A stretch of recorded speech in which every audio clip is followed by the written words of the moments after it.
Hi, PRS healthy ಕುಕ್ಕಿಗೆ ಸ್ವಾಗತ. ಇವತ್ತಿನ recipe ಸಿಹಿ ಕುಂಬಳಕಾಯಿ ಮಾಡಿ ತೋರಿಸ್ತಾ ಇದ್ದೀನಿ. ಹೋದ ರೆಸಿಪಿನಲ್ಲಿ ಖಾರದ ಕುಂಬಳಕಾಯಿ ಮಾಡಿ ತೋರಿಸಿದ್ದೆ. ಇದು ಅದಕ್ಕಿಂತ ಚೆನ್ನಾಗಿರುತ್ತೆ, ಸೂಪರ್ ಆಗಿ ಬರುತ್ತೆ.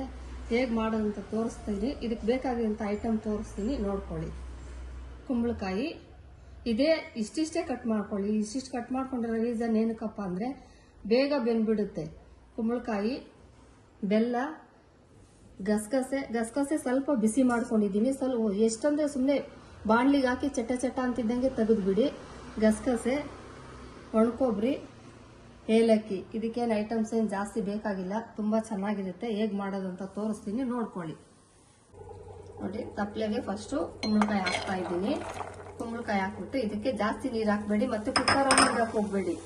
ಕುಕ್ಕರಲ್ಲಿ ಇಟ್ಟರು ಚೆನ್ನಾಗಿರಲ್ಲ, ತಪ್ಪಲೆನಲ್ಲೇ ಬೇಯಿಸ್ಕೊಳ್ಳಿ.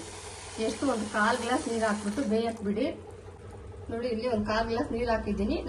ಒಂದು ಕುಂಬಳಕಾಯಲ್ಲಿ ಚಿಕ್ಕದಾದ್ರೆ ಒಂದು ಅರ್ಧ ಮಾಡ್ಕೊಳ್ಳಿ, ಅಥವಾ 4-5 ಜನ ಇದ್ರೆ ಒಂದು ಕುಂಬಳಕಾಯಿ ಫುಲ್ ಹಾಕೊಳ್ಳಿ. ನಾನಿಲ್ಲಿ ಅರ್ಧ ಮಾತ್ರ ಹಾಕೊಂಡಿದ್ದೀನಿ. ನೋಡಿ, ಒಂದು 1/4 ಗ್ಲಾಸ್ ಮಾತ್ರ ನೀರು ಹಾಕೊಂಡಿದ್ದೀನಿ. ಮಿಕ್ಸಿ ಜಾರ್ಗೆ ಏನೇನು ಹಾಕ್ಬೇಕು ತೋರಿಸ್ತೀನಿ, ಬನ್ನಿ.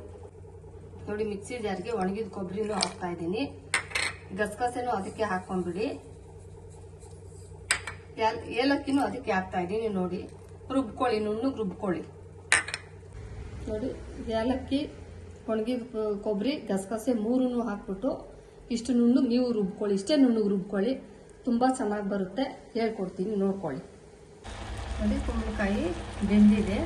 ಇಷ್ಟು ಬೆಂದಿದ ತಕ್ಷಣ ನೀವು ಆಲ್ಮೋಸ್ಟ್ ಇಷ್ಟೇ ಕಟ್ ಮಾಡ್ಕೊಳ್ಳಿ. ಯಾಕಂದರೆ ಪಾಯಸ ಥರ ಇದ್ರೂ ಚೆನ್ನಾಗಿರುತ್ತೆ. ಇದು ಖಾರ ಕುಂಬಳಕಾಯಿ ಅಂದರೆ ಸ್ವಲ್ಪ ದಪ್ಪ ಹಚ್ಕೊಂಡ್ರು ನಡೆಯುತ್ತೆ. ಸ್ವೀಟ್ ಕುಂಬಳಕಾಯಿ ಮಾತ್ರ ಅಷ್ಟೇ ಹಾಕೊಳ್ಳಿ. ನೋಡಿ, ನಾನು ಇಲ್ಲಿ ಅಳತೆ ತೋರಿಸ್ತಾ ಇದ್ದೀನಿ. ಅರ್ಧ ಕುಂಬಳಕಾಯಿಗೆ 3/4 ಕಪ್ಪು ಬೆಲ್ಲ ಹಾಕಿದ್ದೀನಿ. ಇಷ್ಟೇ ಹಾಕ್ಕೊಳ್ಳಿ, ಕರೆಕ್ಟಾಗುತ್ತೆ ನೋಡ್ಕೊಳ್ಳಿ.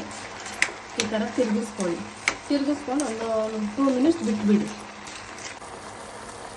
ನೋಡಿ, ಬೆಲ್ಲ ಫುಲ್ಲು ಕರ್ಗೋಗ್ಬಿಟ್ಟಿದೆ.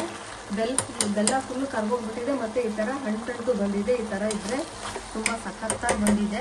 ಈಗ ನಾವು ರುಬ್ಕೊಂಡಿರ್ತೀವಲ್ಲ, ಒಣಗಿದ ಕೊಬ್ಬರಿ, ಏಲಕ್ಕಿ, ಗಸಗಸೆ, ಅದನ್ನು ಇದಕ್ಕೆ ಹಾಕ್ಬಿಟ್ಟು ಒಂದು 2 ನಿಮಿಷ ಕುದಿಸ್ಬಿಡಿ.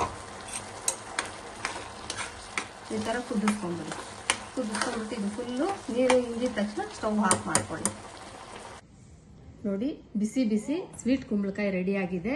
ಇದಕ್ಕೆ ದೋಸೆಗಾದರೂ ಹಾಕ್ಕೋಬೋದು, ಅಥವಾ ಚಪಾತಿಗಾದರೂ ಹಾಕ್ಕೊಂಡು ತಿನ್ನಿ. ಕಷ್ಟಪಟ್ಟು ಮಾಡಿರ್ತೀವಿ, ಇಷ್ಟಪಟ್ಟು ನೋಡಿಬಿಟ್ಟು ಲೈಕ್ ಮಾಡಿ, ಶೇರ್ ಮಾಡಿ, ಸಬ್ಸ್ಕ್ರೈಬ್ ಆಗೋದು ಮರಿಬೇಡಿ.